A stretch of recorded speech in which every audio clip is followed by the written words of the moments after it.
Qatar में हुए Islamic summit के बाद मुस्लिम देश के लीडर्स अपने अपने देश लौट रहे हैं। इस मीटिंग में कुछ बड़े फैसले लिए गए, जिसमें पाकिस्तान ने अरब इस्लामिक टास्क फोर्स बनाने की बात कही, नाटो जैसी संगठन बनाने की खबरें आई। इसके साथ साथ जापान ने फिलहाल फिलिस्तीनी राष्ट्र को मान्यता देने से मना कर दिया है। वहीं कल यमन के हूती विद्रोहियों के पोर्ट पर भी हमला किया गया, इसके बारे में भी जानकारी देंगे। वहीं गाजा में लगातार हमले हो रहे हैं, इसके बारे में भी जानकारी देंगे, तो वीडियो को अंत तक देखते रहिएगा। चलिए बिना देर किए खबरों की शुरुआत करते हैं। दोस्तों, कतर की राजधानी दोहा में हाल ही में एक बड़ा आपातकालीन सम्मेलन हुआ, जिसमें 50 से ज़्यादा मुस्लिम देश शामिल हुए। इस बैठक की वजह बनी इजराइल की ताज़ा कार्रवाई। लेकिन इस सम्मेलन के दौरान पाकिस्तान ने एक ऐसा प्रस्ताव रखा जिसने सबका ध्यान खींच लिया। पाकिस्तान ने कहा कि मुस्लिम देशों को अब सिर्फ बयानबाजी से काम नहीं चलेगा, बल्कि एक अरब इस्लामिक टास्क फोर्स बनानी होगी, जिसे कई विश्लेषक इस्लामिक नेटो कह रहे हैं। पाकिस्तान का तर्क साफ था, अगर नाटो यूरोप और अमेरिका के लिए है तो मुस्लिम देशों को भी अपनी संयुक्त सैन्य शक्ति तैयार करनी चाहिए, और इसमें तुर्की ने भी पाकिस्तान का समर्थन किया। इस सम्मेलन में इजराइल की कार्रवाइयों की कड़ी आलोचना हुई। नेताओं ने कहा कि अब मुस्लिम उम्माह को एकजुट होकर जवाब देना होगा। पाकिस्तान के प्रधानमंत्री शहबाज शरीफ और विदेश मंत्री इशाक डार ने खुलकर कहा कि एक संयुक्त मुस्लिम फोर्स ही भविष्य का रास्ता है। सऊदी अरब समेत कई बड़े देशों से भी अपील की गई कि वे इस पहल का हिस्सा बनें और संयुक्त राष्ट्र जैसे मंचों पर मिलकर दबाव बनाएं। यानी दोहा सम्मेलन से निकलकर जो सबसे बड़ा संदेश दुनिया को गया, वह ये है कि पाकिस्तान मुस्लिम देशों के भीतर एक नया सैन्य गठबंधन बनाने की कोशिश कर रहा है और तुर्की इसका साथ दे रहा है। इसके बाद बात करें गाजा की, तो गाजा पर लगातार हमले हो रहे हैं।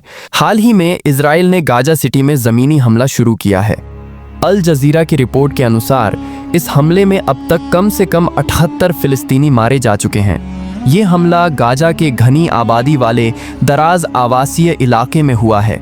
रात भर की बमबारी के बाद पूरा इलाका मलबे के ढेर में बदल गया है। मारे गए लोगों में बच्चे, बुजुर्ग और महिलाएं शामिल हैं। गवाहों और बचाव दलों के मुताबिक मलबे में दबे लाशों को निकालने का काम बहुत मुश्किल है। गाजा की नागरिक सुरक्षा एजेंसी ने बताया कि 8 घंटे से ज़्यादा की तलाशी के बाद कम से कम 12 लाशें निकाले गए हैं। इसके अलावा मिडल ईस्ट का संकट एक नए मोड़ पर पहुंच चुका है। इजराइल ने यमन के होदेदाह पोर्ट पर बड़ी सैन्य कार्रवाई की है। इजरायली सेना का कहना है कि यह पोर्ट हूथी विद्रोहियों के कब्जे में है और इसे ईरान से आने वाले हथियारों को ट्रांसफर करने के लिए इस्तेमाल किया जाता है। हूथी संगठन लगातार इजराइल और उसके सहयोगियों पर ड्रोन और मिसाइल हमले कर रहा था। कई बार इजरायली इलाकों पर अनमैन्ड एरियल व्हीकल्स और ग्राउंड टू ग्राउंड मिसाइल से हमले किए गए। इन हमलों के जवाब में इजराइल ने सीधे यमन के इस पोर्ट को निशाना बनाया। I.D.F ने साफ शब्दों में कहा है, होदेइदाह पोर्ट हूथी आतंकवादी ढांचे का अहम हिस्सा है। यहाँ से ईरानी हथियार पहुंचाए जाते हैं, जिनका इस्तेमाल इजराइल और उसके सहयोगियों पर आतंकी साजिशों में किया जाता है। वहीं जापान ने फिलहाल फिलिस्तीनी राष्ट्र को मान्यता देने से मना कर दिया है। यह फैसला टोक्यो ने अपने 2 मुख्य हितों को ध्यान में रखते हुए लिया है। अमेरिका से संबंध बनाए रखना। जापान अमेरिका का एक प्रमुख सहयोगी है। यह फैसला शायद अमेरिका के साथ अपने मजबूत राजनयिक और राजनीतिक संबंधों को बनाए रखने के लिए लिया गया है। इजराइल के रवैये को सख्त होने से रोकना। जापान को लगता है कि अगर वह फिलिस्तीन को मान्यता देता है तो इससे इजराइल का रुख और भी कठोर हो सकता है। जापान शायद मध्य पूर्व में शांति प्रयासों में अपनी भूमिका को बनाए रखना चाहता है और ऐसा कदम उठाने से यह प्रभावित हो सकता है। यह जानकारी आसाही अखबार की एक रिपोर्ट पर आधारित है, जिसने अनाम सरकारी सूत्रों का हवाला दिया है। इसके विपरीत कई अन्य पश्चिमी देश जैसे ब्रिटेन, फ्रांस, कनाडा और ऑस्ट्रेलिया इस महीने संयुक्त राष्ट्र महासभा में फिलिस्तीनी राष्ट्र को मान्यता देने की बात कह चुके हैं। इन देशों का यह कदम इजराइल पर अपने क्षेत्र में कार्रवाई को लेकर अंतर्राष्ट्रीय दबाव बढ़ा रहा है। संक्षेप में, जापान का फैसला उसकी अपनी विदेश नीति और अमेरिका के साथ उसके संबंधों पर आधारित है, जो कि अन्य पश्चिमी देशों के रुख से अलग है। वहीं गाजा के लिए जा रहे समुद्र बेड़े पर 16 देशों की चेतावनी। हाल ही में 16 देशों के विदेश मंत्रियों ने गाजा जा रहे ग्लोबल सुमूद फ्लोटिला की सुरक्षा को लेकर चिंता व्यक्त की है। इन देशों ने एक संयुक्त बयान जारी कर चेतावनी दी है कि इस बेड़े पर किसी भी तरह का गैर कानूनी या हिंसक हमला नहीं होना चाहिए। जिन 16 देशों ने इस संयुक्त बयान पर हस्ताक्षर किए हैं उनमें शामिल हैं तुर्की, Spain, Bangladesh, Brazil, Colombia, Indonesia, Ireland, Libya, Malaysia, Maldives, Mexico, Pakistan, Qatar, Oman, Slovenia और दक्षिण अफ्रीका। बात की इस समुद्री बेड़े का मकसद क्या है, तो इस बेड़े का मुख्य उद्देश्य गाजा पट्टी तक मानवीय सहायता पहुंचाना है। इसके अलावा इसका एक और उद्देश्य फिलिस्तीनी लोगों की आपातकालीन मानवीय ज़रूरतों और गाजा में चल रहे युद्ध को ख़त्म करने की ज़रूरत के बारे में जागरूकता बढ़ाना है।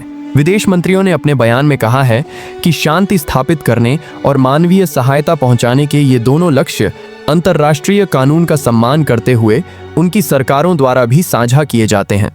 इस बेड़े में 40 से ज़्यादा नावें हैं जो हाल ही में ट्यूनीशिया के बंदरगाहों से गाजा के लिए रवाना हुई हैं, जिसमें रिपोर्ट के मुताबिक 44 देशों के लोग या कार्यकर्ता शामिल हैं। वहीं स्पेन की सरकार ने लगभग 700 मिलियन यूरो यानी $825 मिलियन का इजराइल निर्मित रॉकेट लॉन्चर का कॉन्ट्रैक्ट को रद्द कर दिया है।